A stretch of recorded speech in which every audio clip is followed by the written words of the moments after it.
கர்த்தர் நல்லவர். இன்று இரவு தூங்க போவதுக்கு முன்பாக நல்ல வார்த்தைகளை தியானம் பண்ணுங்க. உங்களுடைய தூக்கம் ரொம்ப இன்பமாக இருக்கும். 5 நாள் இந்த வாரத்தில் முடித்துட்டோம்.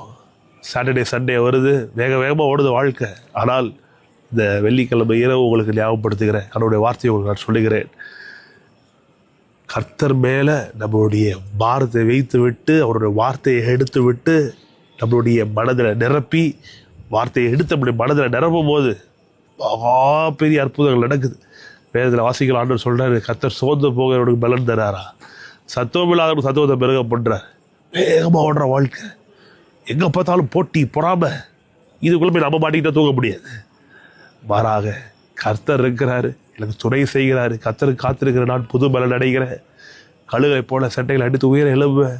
ஐயோ நான் விட்டுட்டேனே நினச்சிக்கிட்டே இருந்தோம்னா தூக்கம் வராது, வாழ்க்கை வீணாக போயிடும். மாறாக எதை எழுதாலும் கர்த்தருக்குள் என் ரட்சிப்பை இழக்கலை, என் நிம்மதியை நான் இழக்க போவதில்லை. கர்த்தர் எனக்கு இருக்கிறாரு நீங்கள் நம்பி துணிஞ்சு விசுவாசித்து நல்லா ஜெபித்து தூங்க போங்க. உங்களுடைய தூக்கம் மட்டும் இன்பமாக இருக்க போகிறதில்லை, உங்கள் வாழ்க்கையே இன்பமாக இருக்கும். கர்த்தர் தொடர்ந்து உங்களை ஆசீர்வதிப்பாராக. Good night. God bless you. Stay blessed.